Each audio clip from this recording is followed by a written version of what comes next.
දැන් බලන්න මෙයා සුළු කරොත් mm කැපෙනවානේ m ඍණ 1යි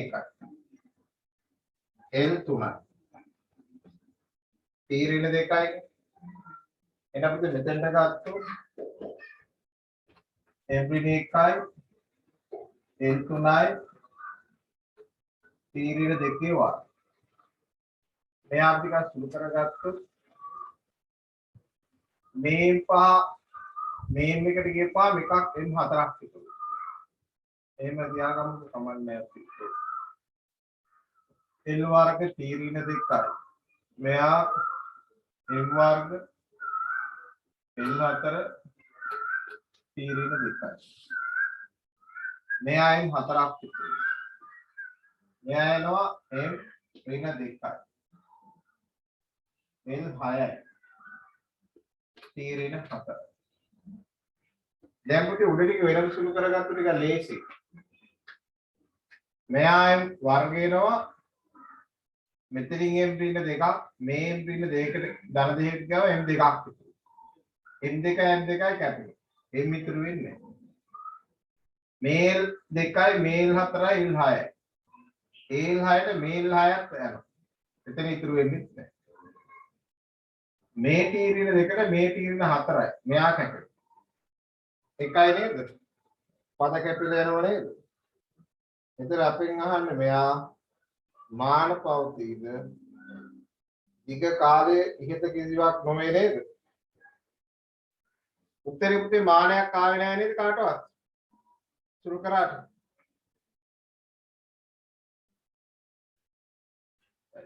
එහෙනම් උත්තරේ 5. උත්තරේ 5.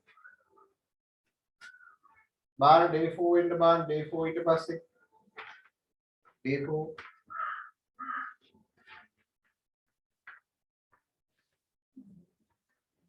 day 4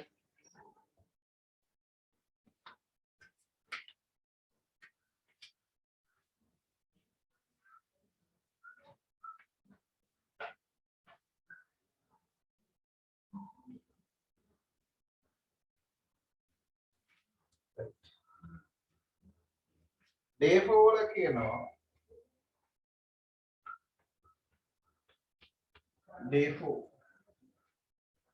පහත් දක්වන රාශිය අතරින් කුමන රාශියක මාන අනෙක් රාශිය අතරින් මාන වලට වඩා වෙනස් වේ.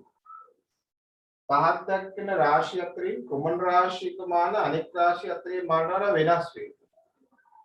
එකක් අනෙකට වඩා වෙනස්. ඒ කියන්නේ එක જાතිය හතරක් තියෙනවා එකක් වෙනස්.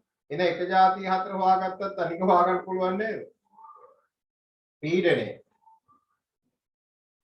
ඒකීය පරිමාවක ශක්තිය ඒකක වර්ගඵලයක් මත බලය ඒකක ස්කන්ධයකට කෝණික ගම්‍යතාව විභවාන්තරයේ ඒකීය පරිමාවක ආරෝපණික ගුණිතය. හැබැයි ඒක නම් ටිකක් ගොඩක් ටිකක් සංකීර්ණ වැඩි. කමන්නේ අපි හදමු. ඒක ටිකක් බරපතල වැඩි. දැන් පීඩනේ මාන එන්න පුතේ මෙයා පීඩනේ මාන කියන්නේ බලය විදි වර්ගඵලයනේ ml ඍණ 1 t ඍණ 2 ඒකීය පරිමාවක ශක්තිය කියපුවාම ඒකීය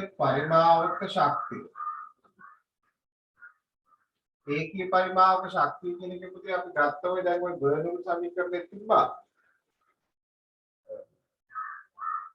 මේක අර එදා අපි ගත්ත පදයක් අර බර්නූල් සමීකරණේ භාගයක් ρ v වර්ග කියලා ගත්තේ ඒක. හරිද? ρ කියේ ඝනත්වයනේ. ml ඍණ 3. ප්‍රවේගය කියන්නේ l t ඍණ 1 වර්ග. එතන මෙයා l වර්ගයක් වෙනවා මෙතනින් එනවා l 3ක් ඍණ 1. මෙයා t ඍණ 2. එහෙනම් මේ දෙකත් එක හා සමානයි.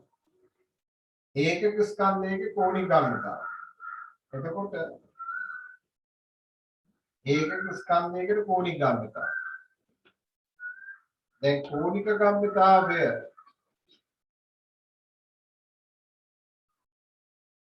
කිව්වේ අවශ්‍ය දුරේ වැඩි කිරීම කෝණික ප්‍රවේගය කියන්නේ sorry ඒකක වර්ගඵලයක් වද බලය නේද? ඒකක වර්ගඵලයකට බලය. ඒ කියන්නේ මෙයා බලයේ විදීම වර්ගඵලය. බලයේ විදීම වර්ගඵලය. බලය කියන්නේ මෙයා ml තීරින දෙක. වර්ගඵලය එළුවා. එතකොට මේ ඉන්නේ ml ඍණ එක තීරින දෙක.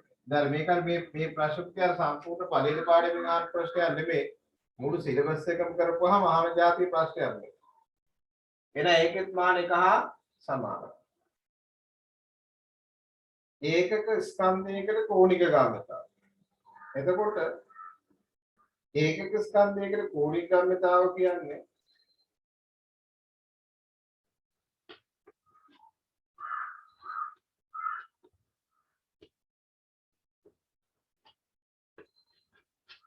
කෝණික ගාමිතාව. එහෙනම් කෝණික ගාමිතාව බෙදන්න ඕනේ ස්කන්ධය. කෝණික ගාමිතාවේ මාන උදේ අපි ගත්තා.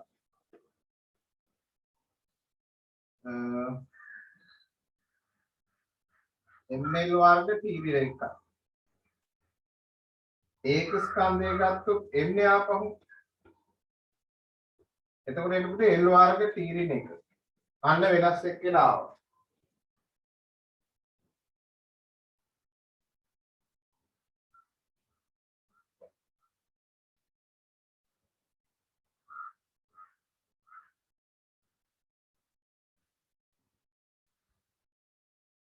විභවාන්තරයේ ඒකීය පරිමාවක ආරෝපණය ගුණිතය.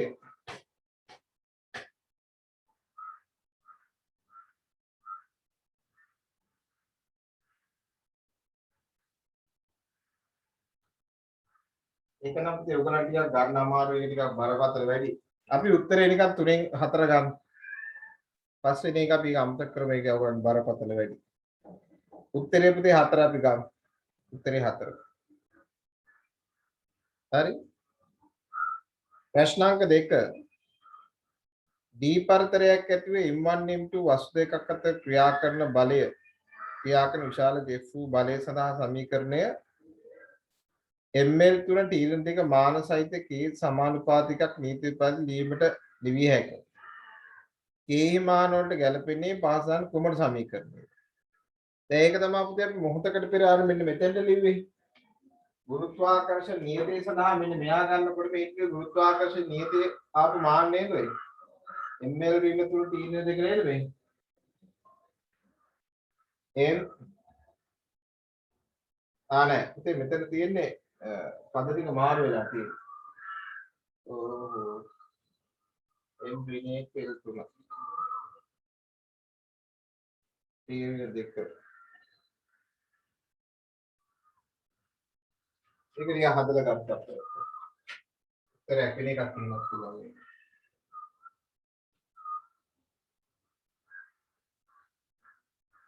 දැන් මේවා ටිකක් පුතේ ඇඩ්වාන්ස් ප්‍රශ්න දීලා තිබ්බේ මම. ඒවා ටිකක් විශේෂ ඉස්සරහට යනකොට හදාගෙන යනකොට ප්‍රශ්න.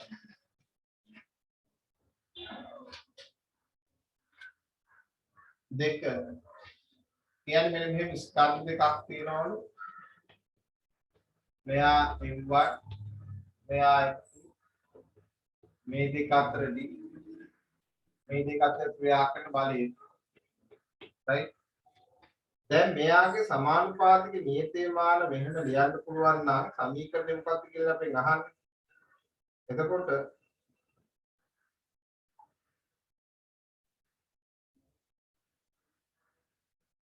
මේ එක එක සමීකරණේ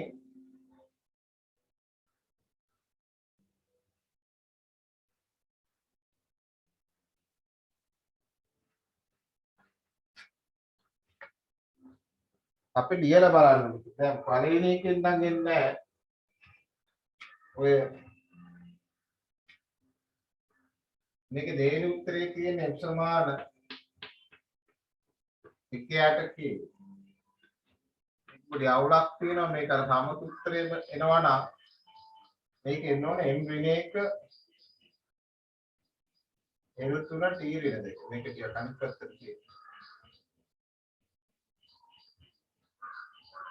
මේක දාලා බලන්න. එතකොට මෙයා k මෙහෙම ගත්තොත් m1 m2 fd වර්ගනේ.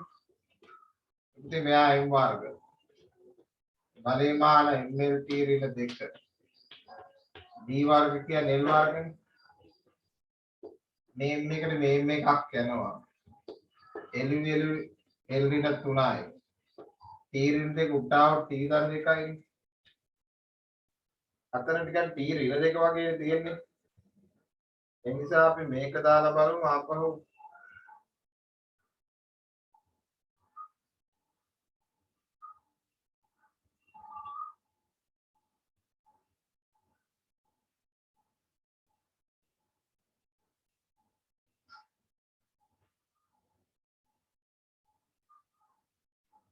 මේක උඩ පොඩ්ඩක් හදලා ගමු. මේ උත්තරේ ගමු.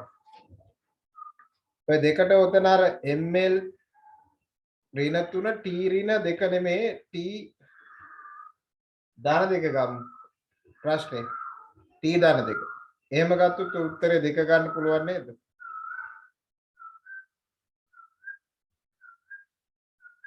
right. ඊට ප්‍රශ්නාංක 3 පාසනාන් ප්‍රකාශ සලකා බලන්න. තීර්ණයේ මාන ml ඍණ 1 t ඍණ 2. හරි. ඒ හරි. පෘෂ්ඨිකාතීය මාන mt ඍණ 2ත් හරි. සාපේක්ෂ ඝනත්වයේ මාන රහිත නියතයක. එහෙනම් ABC සියල්ලම සත්‍ය වේ නේද?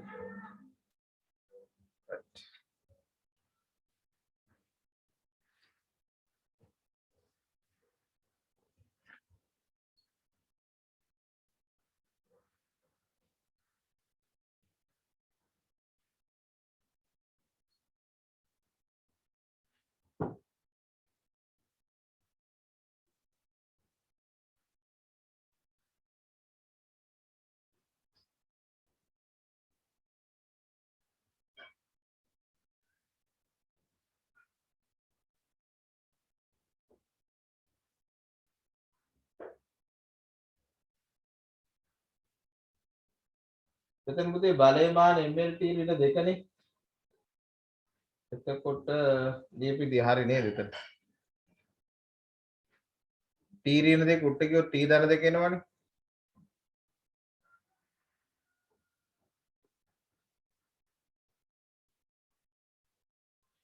right. ගන්න පුතේ අපි ගිය සතියේ තිබු දෛශික ටියුට් එක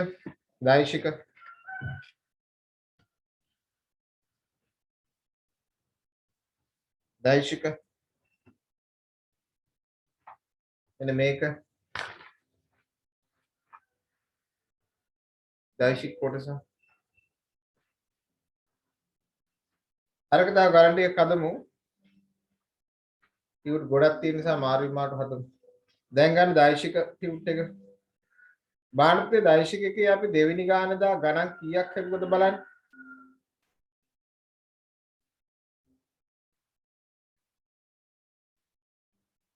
1 2 3 විතරද හැදුවා අපි 1 2 විතරද දෛශික ගානේ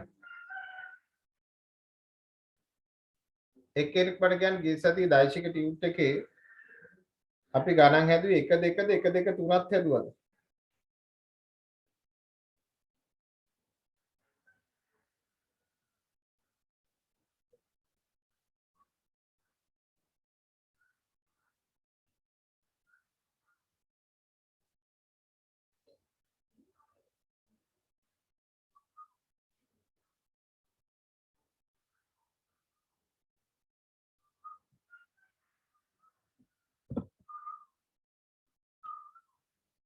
එක දෙක තුනම හදලා නේද right ඊට පස්සේ පුතේ මෙතන දැන් ඔය එක සුළු කිරීමක් තියෙනවා ත්‍රිකෝණමිතියෙන් උගන්වන්න ඕනේ චුට්ටක් ඒක කලින් ගණන් ටික හදලා ඉන්නන්න ඔය අපිට දැන් ඔය අංශක එක C20ක කෝණේ ලියන්න බෑනේ අපිට දෙවෙනි අවස්ථාවල ත්‍රිකෝණමිතිය සූත්‍රයක් ගන්නවා. ත්‍රිකෝණමිතියෙන් එන්නේ. දැන් sin 180 ඍණ θ කියලා කිව්වොත් මෙයා ලියන්න පුළුවන්ලු sin θ කියලා. sin 180 ඍණ θ කියලා තිබ්බොත් මෙයා අපිට ලියන්න පුළුවන් sin θ කියලා. දැන් මේක ත්‍රිකෝණමිතියේ සරසාමයන් වල එකක් අපේ මේ ෆිසික්ස් වල ඕක පාවිච්චි වෙන අවස්ථා දෙකක්. එකක් දෛශික අනික වේ බල ත්‍රිකෝණ ප්‍රමේයවල. බලද මොනවද? බල ත්‍රිකෝණ ප්‍රමේයයේ කොටසක් තියෙන විශ්වවිද්‍යාල. අන්න ඒක පාවිච්චි වෙන එකක්. දැන් අපිට දන්නේ පුතේ බිංදු 90 දක්වා කෝණය අපි දන්නේ. අපි දන්නේ බිංදු 90 දක්වා කෝණය. ඒ කියන්නේ අපි සාමාන්‍ය ත්‍රිකෝණමිතියේදී මෙන්න මේ අනුපාත වල ගැන අපි දැනගන්න ඕනේ. මේ තියෙන අනුපාතය බිංදුව 30 45 60 90. එතකොට මෙන්න මේ අනුපාත වලදී sin cos tan වල අගයන් ගත්තොත් sin 30 භාගය. හරිද? cos 60ත් භාගය. හරිද? එතකොට cos 30 මූල තුන බෙදීම 2යි. cos 30 මූල තුන බෙදීම 2යි. sin 60ත් මූල තුන බෙදීම 2යි. හරිද? sin බිඳුව බිඳුවයි sin 91යි. cos බිඳුව 1යි cos 90 බිඳුව. tan බිඳුව බිඳුවයි tan 30 1යට මූල 3යි. tan 60 මූල 3යි. tan 90 අනන්තය කරා යනවා. ඒ නිසා මෙන්න මේ වගුව අපිට හැම වෙලේම මතක තියාගන්න ඕනේ. ඔකේ එදා අපි ගියසතියේ මම දුන්නේ ත්‍රිකෝණමිතිය කොටසක් අපි කරා. දැන් මෙන්න මේ කොටස හැම වෙලේම අපිට මතක තියාගන්න ඕනේ. මේක නිසා මේක මුල් කාලේ මතක නැත්තම් මේක පොඩි chart එකක් හදාගෙන මේකේ පැන්සල් පෙට්ටිය දාගන්න. එතකොට sin 45 කියන්නේ 1යට මූල 2යි. cos 45ත් 1යට මූල 2යි. tan 45 කියන්නේ 1යි.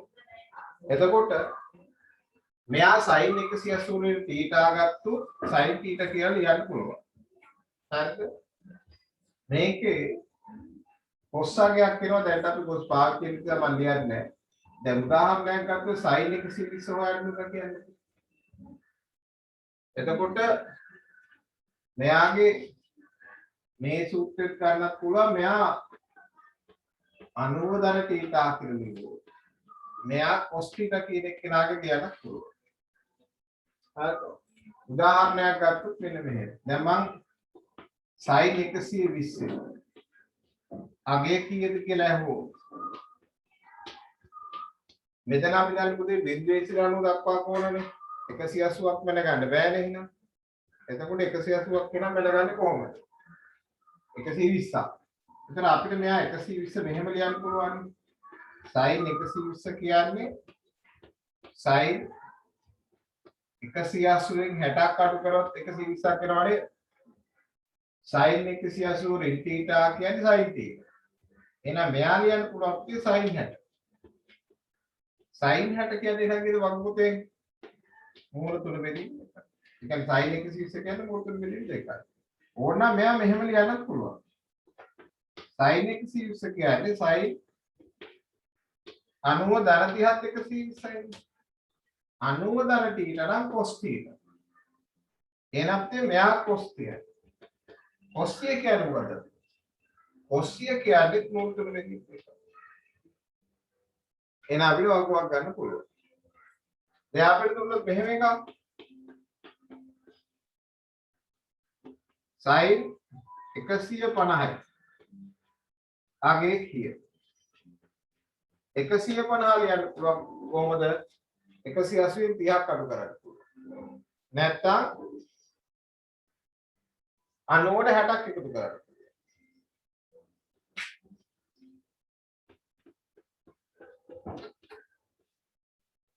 sin 135 අගය කීයද කියලා. මෙයා 90 180 න් 45ක් අඩු කරන්නත් පුළුවන්. 190ට 45ක් එකතු කරන්නත් පුළුවන්. අගය ගන්න පුළුවන් නේද? right. අර අපි දෛශික ලියපු පොතේ ඔක නෝට් කියලා පුතේ ප්‍රකාශන දෙක දාගෙන ඊට කලින් ඉස්සෙල්ලා පුතේ මෙන්න මෙයා මේක දාගෙන ඉන්නවා. මූලික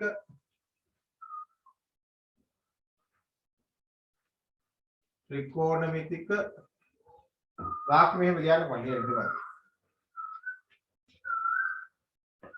වාක්‍ය ලියන්න ඉතල නෝට් කියලා ලියලා වඩා බහුල භාවිතාව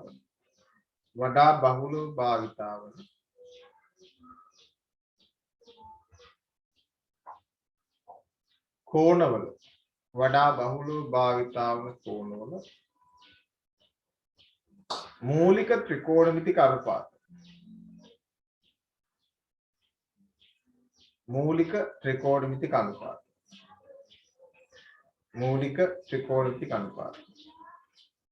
කියලා මේ වගේ දාගන්න. දාලා මේ ටික ලියලා මට මේ ටික හදලා දෙන්න බෑ.